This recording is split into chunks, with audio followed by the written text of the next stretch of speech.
One of the most insidious assumptions of modern political theory and politics is the idea that somehow, someway, there can be a true separation of church and state, or a truly neutral state that simply allows people to pursue their own religious truth or lack thereof. In the lead-up to the American Revolution, the 1776 Virginia Declaration of Rights says that religion, or the duty which we owe to our Creator and the manner of discharging it, can be directed only by reason and conviction, not by force or violence, and therefore that all men should enjoy the fullest toleration in the exercise of religion according to the dictates of conscience, unpunished and unrestrained by the magistrate. Likewise, in the lead-up to the French Revolution, the National Assembly in 1789 published a document entitled The Declaration of the Rights of Man and of the Citizen, with Right 10 reading, "No man ought to be molested on account of his opinions, not even on account of his religious opinions." And perhaps a more familiar sentiment can be found in the First Amendment of the U.S. Constitution, ratified in 1789, which reads, "Congress shall make no law respecting an establishment of religion or prohibiting the free exercise thereof." And our politicians repeat this sentiment time and time again, enshrining the myth of religious freedom as one of our founding virtues. Let us instead respect one another's faiths, fight to the death to preserve the right of every American to practice whatever convictions he or she has, but bring our values back to the table of American discourse to heal our troubled land. This country has been built on the notions of religious freedom and religious tolerance. Our founders understood that no right is more fundamental to a peaceful, prosperous, and virtuous society than the right to follow one's religious convictions. Regrettably, the religious freedom enjoyed by American citizens is rare in the world. So we defend religious liberty, not just because it's a moral imperative, because it improves and will improve the security of people everywhere against violent extremists. It is essential to this nation's future that we remember that the freedom to worship who we want and how we want, or not worship at all, is a core belief of our founding. In this video, however, I will show that it is impossible to separate church and state and to have a truly neutral, secular, pluralistic, or non-religious state, for such a state would necessarily have to be an anti-Christian, atheistic state that makes claims about other religions which said religions would disagree with, and find insulting and blasphemous. Let's refresh ourselves on what the First Amendment says. Congress shall make no law respecting an establishment of religion or prohibiting the free exercise thereof. Constitutional scholars point to two clauses in this statement. The first is the so-called Establishment Clause, prohibiting Congress from making a law respecting the establishment of a religion, such as setting up a state church or providing funding to a specific church.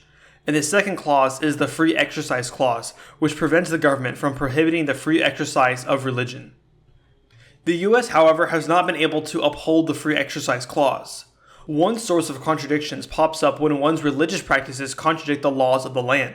An early stress case for the U.S. came up with the so-called Church of Latter-day Saints, or the Mormons, where their belief and practice of polygamy contradicted U.S. marriage laws. In the 1879 Supreme Court case Reynolds v. United States, the Supreme Court ruled against George Reynolds, who was married to two women, and ruled on behalf of government laws banning polygamy.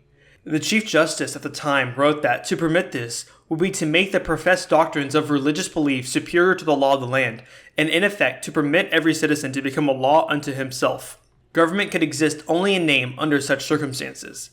Other cases, such as Murphy v. Ramsey, 1885, and Davis v. Beeson, 1890, likewise sided against the polygamist. In these instances, they upheld laws that prevented polygamists from voting.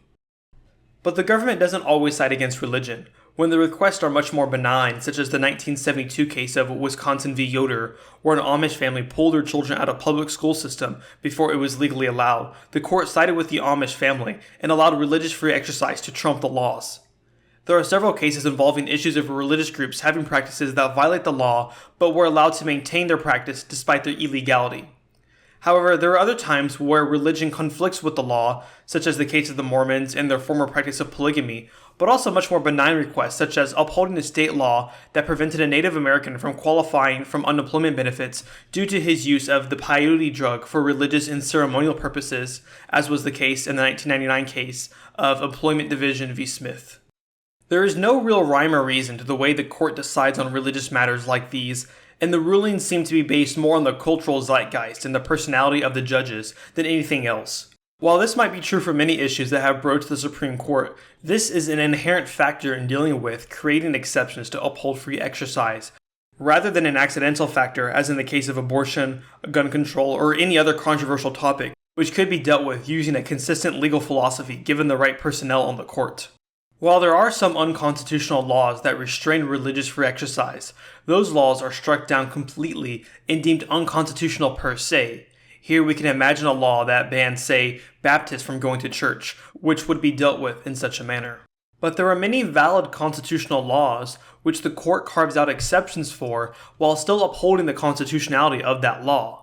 The reason the court must always act in a haphazard fashion with these cases is that they go beyond the bounds of positive law, that is, the law that is on the books, and the court must act not according to any written law, but instead it must balance the two contradictory principles of 1. Upholding the valid constitutional actions and abilities of municipalities, states, and the federal government, and 2. Upholding the constitutional right for religious practitioners for laws void of prohibition on the practice of their religion. While this might not be the case for flagrant laws that are deemed wholly unconstitutional, when it comes to cases like the Amish wishing to pull their children out of school before legally allowed, it is not so clear-cut. For if the law is otherwise constitutional, the court has to decide whether or not it will carve out a specific exception for the Amish in the law. And as Carl Schmitt reminds us, when deciding the state of exception, you must work outside of the law in order to preserve the law, rendering the laws and legal interpretations unable to provide a guidepost for you. In this legal limbo, the personality of the sovereign, whether an individual or a corporate body, is the only guide. While the court can be swayed by its personnel and the culture of the day, this is necessarily true regarding religious free exercise in a way that it is not with a whole other slew of issues that have been brought to the Supreme Court, since they are working outside of the law. Even if proponents of religious tolerance admit that this is the case, they will then have to concede the notion that the rule of law, not men, is nothing but mere fantasy, for men, not the law, will have to decide on these cases. Even today, there is much historical and constitutional debate about whether or not the Founding Fathers wanted to allow religious exemptions from general laws, or whether or not it was a much more minimal requirement of non-discrimination. But we can outline 3 possible approaches that you can take. 1. All religious exemptions are granted. 2. No religious exemptions are granted. Or 3. Some religious exemptions are granted. If ever a religious exemption is granted, then society would quickly turn into chaos, since any religion which claims the right to cause wanton destruction and murder must be authorized, making civilization impossible. As the Supreme Court opined in 1879, government could exist only in name under such circumstances. Taking the other side of no religious exemptions, any pretense to holding the free exercise of religion is thrown out, and at most you could try to uphold the Establishment Clause, which, as Thomas Jefferson wrote, builds a wall of separation between church and state, where the legitimate powers of government reach actions only and not opinions. Another option here would be the French approach to religion with laïcité, where the government takes an active role in ensuring that a secular state devoid of religion exists, with religion being forced out of public life, demoting religion to a merely private affair where the government even has power to outlaw certain cults it deems too dangerous. So while the French Rights of Man says no man ought to be molested on account of his opinions, not even on account of his religious opinions, it immediately adds, provided his avowal of them does not disturb the public order established by law, making it very clear that they don't, unlike the US, claim to uphold free exercise of religion, but rather provide a state not dominated by the church or any other religion. This is not religious freedom, but rather a pragmatic approach for a secular, atheistic state to allow non-offensive and neuter religions to exist while stamping out religions that may present a problem for the state. There are, of course, various middle ground positions one could possibly take. Writing for the Federalist Society, Cody Cooper outlined such a position he believes the Founding Fathers held to. As is evident, Cody Cooper writes, in the Declaration of Independence and across the Founders' writings, natural rights were grounded in the laws of nature, that is, the natural law. This order, proceeding from God and known by human reason, is the natural law, and it is the transcendent criterion of the moral validity of all human laws. This natural law view has implications for how religious exceptions are handled. He continues, this does not mean that the founders were averse to any religious accommodations or exemptions, but those exemptions were granted for behaviors that did not contravene fundamental moral norms, or they were granted in a way that avoided subversion of the moral norm. So one way to go about deciding on religious exceptions is to have a moral criterion of natural law to see if the exceptions would violate natural law or not, and allow them if they do not. If natural right theory holds, and your moral criterion of judgment is based on some notion of natural law, then, at least in theory, you're able to make exceptions to positive law, that is, the laws on the books, without having to go outside of natural law. Of course, you still have to make an exception to the positive law using the unwritten natural law as your guide, and judges will then have to be entrusted to do more than just interpret law, since they will have to become now the arbiters of morality itself. So the only way that you can live up to upholding the notion of free exercise of religion without immediately delving into anarchy or having to establish an atheistic state that nullifies the truth claims of other religions, as in the French example, is to say that some people have exceptions to laws and others may not, and the criterion for judging is based on a larger moral code which allows you to cast judgment on the moral validity of the religious requests. But even this doesn't work. There is a massive problem here which makes the option no better than the option of not allowing any exceptions to the law. If we take up this view that the US does or ought to judge religions based on natural law, which is based on some watered-down Christian ethic, then we have a massive problem, for the state makes the claim that it is able to ground morality without religion and without God. Instead, they claim it is possible to ground a neutral morality based on secular reasoning and autonomous human reason. No matter how much lip service our founding fathers gave to notions of a creator or a supreme deity, this view of natural law is fundamentally atheistic and anti-Christian, for it denies basic Christian moral epistemology. For it says that there can be neutral knowledge that men can arrive to using only their autonomous reasoning. Without being hyperbolic, this is satanic. The allure of being able to live your life without God and by your reason alone and the worship of yourself. This shouldn't be any surprise, for the founding fathers were brimming with heterodox religious views including Freemasonry, Unitarianism, deism, Enlightenment rationalism, and in the case of Alexander Hamilton, Judaism. Even if there is a lot more nuance to religion to the founding fathers, why is it always a quote-unquote complicated and nuanced matter about what they believed and to what extent they were playing up or down their religiosity? It is rather suspicious, to say the least, that after over 200 years, we can't say for sure what the religious beliefs of many of the founding fathers were. For instance, we still do not know if George Washington believed in Jesus or not, because there are no letters or documents saying that he did. Nor do we know why he refused to take communion at the Anglican Church. But to get back to the main point, when the state claims to be able to judge religious exemptions through their own secular moral criterion, this is a direct violation of the claims of many religions, including my own religion of Orthodoxy. What they are saying is that the petitions for religious exemptions that you claim are needed to freely exercise your religion are not subject to your Creator and to your holy books, but rather are subject to the state's view of whether or not it is moral, and your religion is only allowed to exist, operate, and to function to the extent that it complies with the state ideology and its morality. Whether they say this or not, it does not matter. What the secular state shows through its actions is that your religion per se is not true, because your claim to holding an exclusive claim on morality is not true, since the state's secular religion, which it uses as a moral criterion, has an exclusive claim on morality, and it is the final arbiter of truth, not your religion. Even if your faith aligned 100% with the government and you were able to freely exercise your faith, the government is still making the claim that you only have that freedom because it just so happens to coincide with the government's notion of morality, which is granting you permission, rather than your morality granting the government moral authority to act. We can see these anti-religious and anti-Christian presuppositions baked into the First Amendment itself. It claims to uphold free exercise, but also the separation between church and state. Just by this statement, the state is making the claim that any religion which says that there ought to be some degree of cooperation between church and state is wrong. And what is their source for the moral claim? It's some vague Enlightenment notion of natural law, which violates the moral epistemology of many religions, while nonetheless heavily relying on a broadly Christian notion without acknowledging the triune God. To show an example, I will take the principal architect of the Constitution, the founding father James Madison, to task for his blasphemous views regarding this.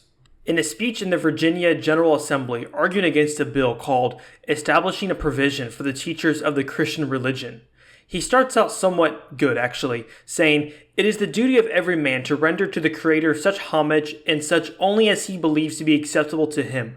This duty is precedent, both in order of time and in degree of obligation to the claims of civil society, i.e. the state. So here, Madison is correct. But he then goes on to reveal his anti-Christian and anti-religious humanistic bias when he goes into long-winded rants against clerical establishments, sounding just like a blue-haired 21st century liberal complaining about how the Republican Party wants to send us back to the Stone Age for being against pedophilia. He says, during almost 15 centuries has the legal establishment of Christianity been on trial. What have been its fruits? More or less in all places, pride and indolence in the clergy, ignorance and servility in the laity, in both superstition, bigotry, and persecution. What influence, in fact, have ecclesiastical establishments had on civil society? In some instances, they have been seen to erect a spiritual tyranny on the ruins of the civil authority. In many instances, they have been seen upholding the thrones of political tyranny. In no instance have they been seen as the guardians of the liberties of the people. These are the people that established the Constitution and the U.S. government. People who absolutely hated the idea of the Middle Ages and the Medieval Ages because Christianity played too large a role in public life. People who would deny the many righteous Christian rulers who have become saints because of, not despite of, their political roles. People who defended the truth of Christianity and protected Christians from the yoke of Islam and the heretical beliefs such as Arianism and iconoclasm. Should it really be a shock then that these people who hate Christianity and only give lip service to the very modern and watered down Protestant sects of their time created a government that says that we can have objective moral truth without Christianity that's based on man's allegedly autonomous reasoning, which is the same promise that the devil used to seduce Adam and Eve?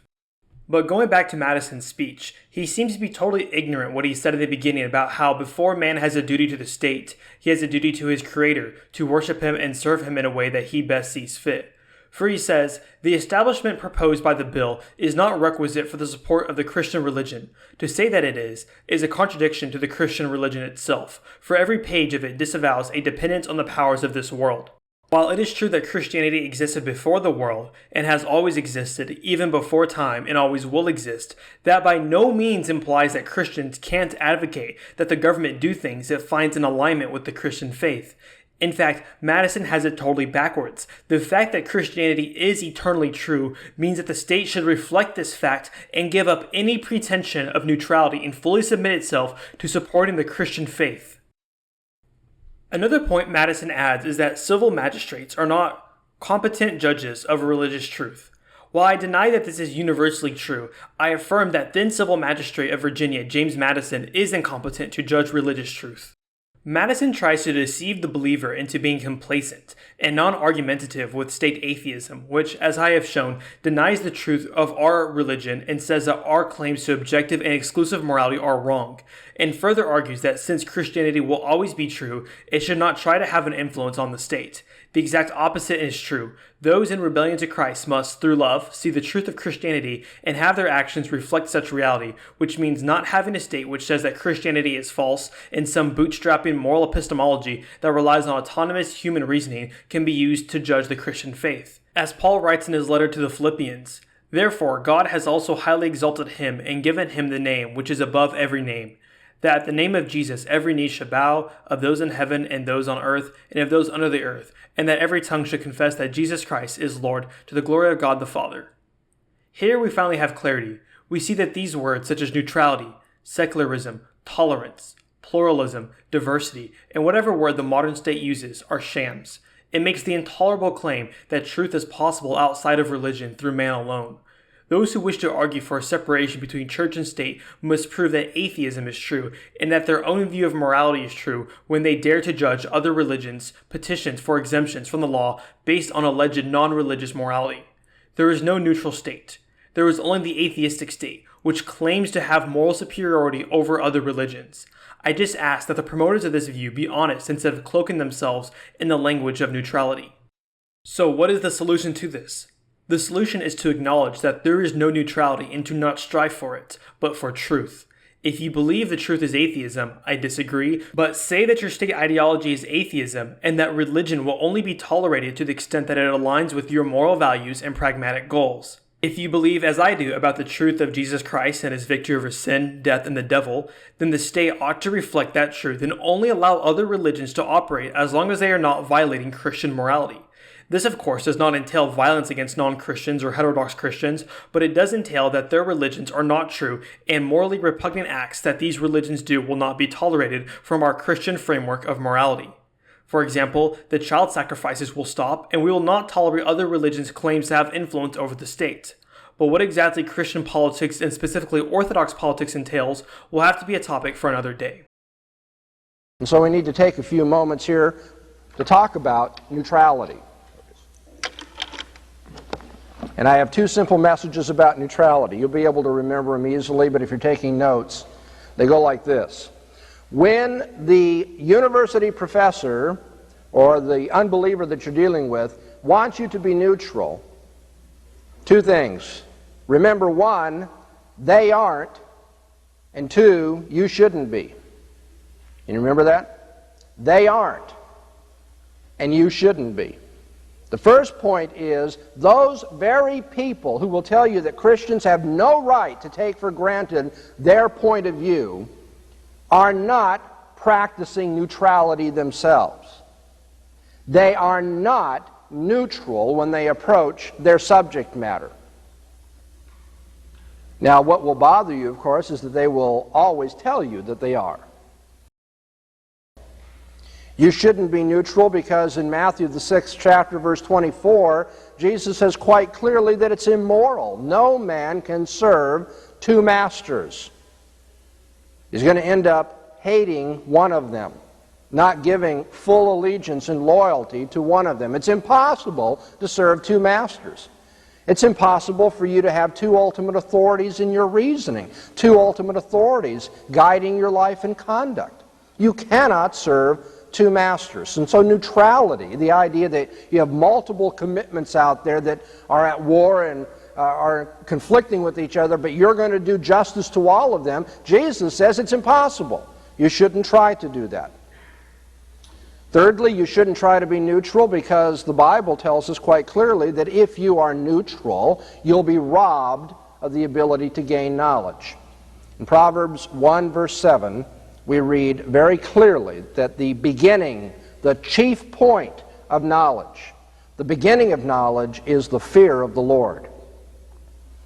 I want you to appreciate the fact that Proverbs doesn't simply say the beginning of knowledge are the propositions found in the Bible. Запад – это идеология, либерализм, глобализм, секуляризм – это идеология, постгуманизм. Это сфера идей, а не сфера материи, не сфера тел, не сфера технологий. Прежде всего, это абсолютная ложь, это переворачивание истинных пропорций ума, идей, религиозных оснований. Мы принимаем участие в последней, может быть, в предпоследней, никто не знает, но очень важной битве. Без духовного, идеологического, интеллектуального измерения нам не выиграть. И здесь я хотел бы обратить внимание на очень важную вещь, на секуляризм, о котором говорил Святейший Патриарх. Дело в том, что враг пришел к нам, прежде чем он открылся в лице ЛГБТ, трансгуманизма, той сатанинской, открыто сатанинской античеловеческой цивилизации, с которой мы сегодня воюем. Он когда-то пришел нейтрально. Он сказал, давайте оставим небо, давайте оставим Бога во имя человека, во имя земли. И многие им поверили. Была идея двух истин Авероэса, наверное, вы знаете. Мол, богословие построено на одной истине, а изучение мира, человеческого общества, природы на другой истине, на автономной истине. Так появился секуляризм, гуманизм. Сказали, ну вечность, она далеко, а мы живем во времени. И постепенно, пока мы жили во времени, жили только в человеческих материальных заботах, старались устроить мир либо по либеральному, либо по коммунистическому, либо по националистическому принципу, мы все глубже и глубже удалялись от Бога, все дальше и дальше от Него отходили и погружались не в горизонт, мы погружались ниже горизонта, мы шли в адские бездны. Если не с Богом, то с дьяволом, и об этом говорит Евангелие. Ваше «да» должно быть «да», ваше «нет» должно быть «нет». И Лаодикийскую церковь Господь укоряет в том, что она теплая, не холодная, не горячая. Это и есть то смешение, под которым гуманизм, секуляризм, глобализация, экономический прогресс, комфорт, капитализм пришли в наш мир. Они сказали, мы не возражаем против Бога, просто давайте займемся земными делами. А оказалось, что мы, когда отвлеклись от Бога, мы занялись не земными, а подземными делами. Ничего нейтрального не существует. Есть битва неба и ада.